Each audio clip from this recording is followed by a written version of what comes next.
What is up mga kabutingting? For today's video, so siguro napapansin nyo meron tayo ritong nasa box. So RF4. Kakabili ko lang nito kahapon, so ngayon ko lang siya i-unbox. Kasi yung gamit kong hot air is pumutok siya dahil dito sa pader namin na yan. And kung mapapansin nyo, meron pang may mga marka pa ng tubig. Saan ba? Pakita ko sa inyo yan, oh.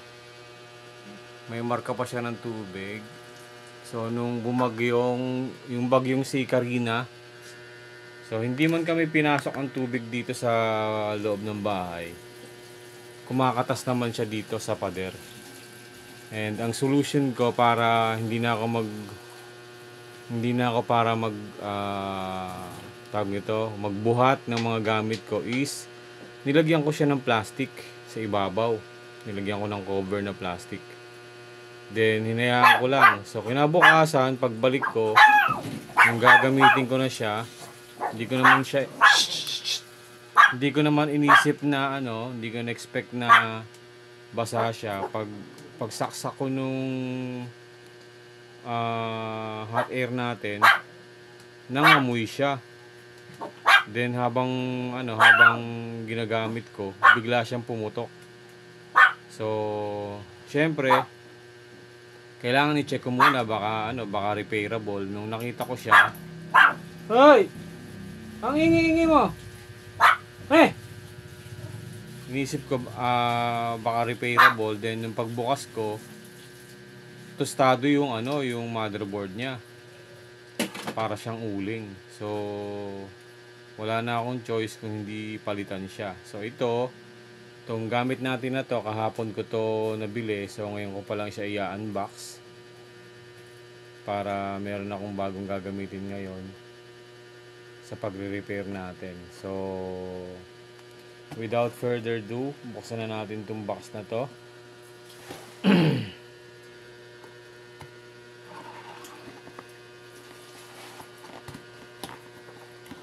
Box natin.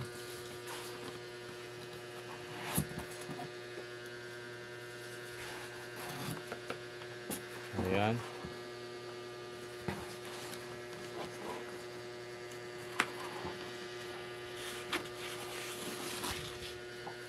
Ayan siya, guys.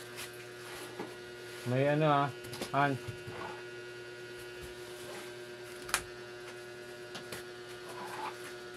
bigay mo.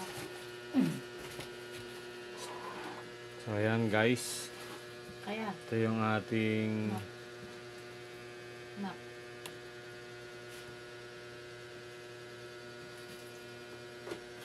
hindi ko siya mabuksan kasi isa lang yung kamay natin. Ayan. So ito yung ito yung nabili natin. So RF4.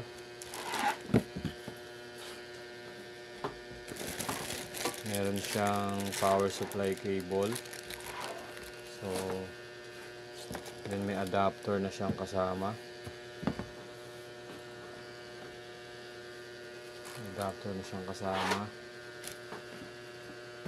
Tapos andito yung receipt, yung resibo niya. Mamaya sasabihin ko sa inyo yung price niya. So mas nakamura ako dito. Mas mura ko siyang nakuha compared dun sa Shopee or sa Lazada. Nag-check ako nito sa Shopee and Lazada. Ang presyo niya is mataas. So hindi po ito sponsored, ha. Kasi meron po tayong kinukuhanan ng mga gamit natin sa pagre-repair. So ito yung nozzle niya. Ayan. Gawin natin.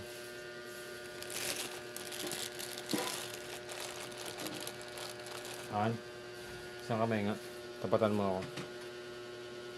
Hindi natin kaya ng isang kamay. So ayan, mga. So ito siya, guys, yung ating gamit. So tanggalin muna natin siya sa box.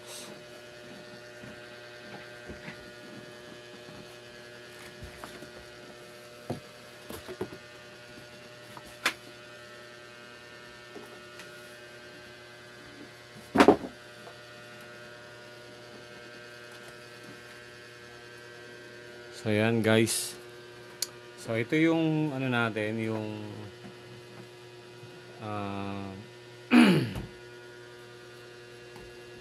hot air station natin. Ang model niya is RFH2. So RF4, RF-H2. So hindi ko pa to kabisado. So hindi ko pa alam kung paano siya i-set up. Try muna natin to. So ang gagawin lang natin ngayon is unboxing lang. Isang kamay ulit ha.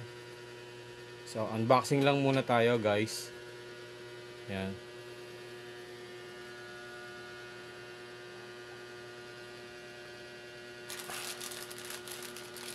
Ulit natin to.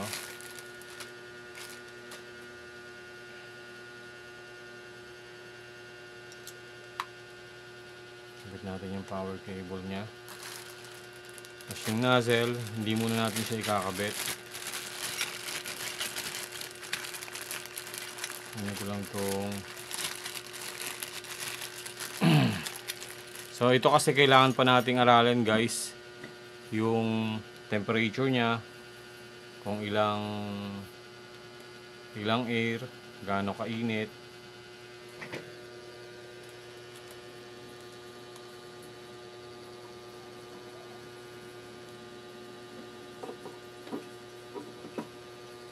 So, meron din siyang switch dito sa likod.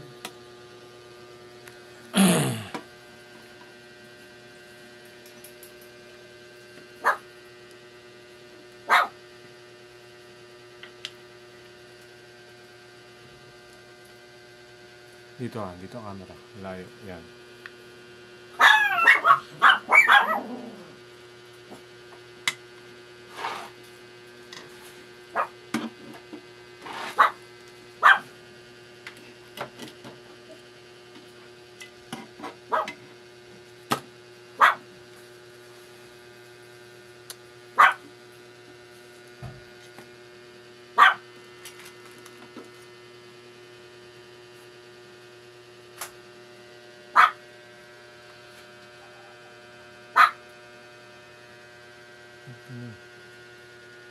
Gamit tayo ng ibang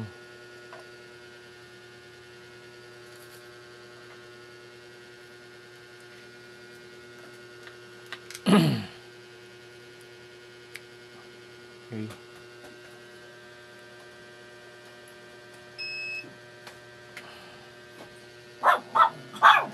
So kung mapapansin nyo guys, so ito ay ano lang to, unboxing lang. Hindi ko pa kasi kabisado yung ano niya. So kung mapapansin nyo, naka-slip siya. Tapos yung air niya is naka-off. Yung temperature naka-slip. So kapag inangat natin to, yan. So tumaas yung ano natin, temperature, di ba? So umiinit na po itong ano natin. Sa kamay nga ulit. Yan. So yung ano natin, umiinit na siya. So mainit na siya. Meron tayong 296 degree Celsius yung init. Then yung air natin is 50%.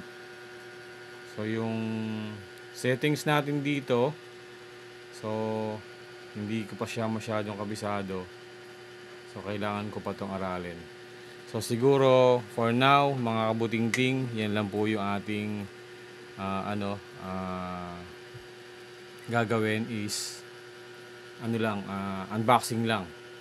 So, pag ito nilagay natin dito, automatic, bababa yung temperature niya. Ito ang nagustuhan ko sa kanya. Bumababa ang temperature niya. Unlike dun sa gamit ko dati is Gordak 850, hindi siya namamatay. So ayan, bumababa temperature niya. Yung air 100%. So ayan, automatic nag-sleep siya. Maging pati yung air. Temperature sleep, then yung air is off. So pag inangat natin to, tataas ulit ang temperature niya tsaka yung air. So yun lang mga kabutingting. In-unbox lang natin tong ating bagong gamit para makita nyo po. So again mga kabutingting, thanks for watching. And kung meron po kayong mga gustong ipa-repair sa atin, laptop and desktop, pwede po kayong mag-message sa ating YouTube channel. Pwede po kayong mag-text sa aking number. Meron naman po akong number na nilagay dun sa YouTube, sa ano ko. Sana ba yun? So wala na eh. Meron akong nilagay na number doon sa contact number. Then yung exact address ko. So mag-message lang po kayo kung meron po kayong gustong ipa-repair. Basta laptop and desktop, yun po yung ating ginagawa. Kahit po board level po yan. Tapos sagot nyo po yung shipping, syempre. Back and forth. So yun po yung ating transaction. Then pag na-repair po natin yung ipapagawa yung computer or laptop or desktop, yung payment naman po nun through GCash. So once na na-repair na po natin yung laptop nyo or yung computer nyo, may message ko po kayo, sabihin ko sa inyo na ready for pick up na po yung computer. Then you need to pay nyo po muna yung ating repair. So after nyo mabayaran yung repair, then ipapadala natin sa inyo yung mga computer nyo.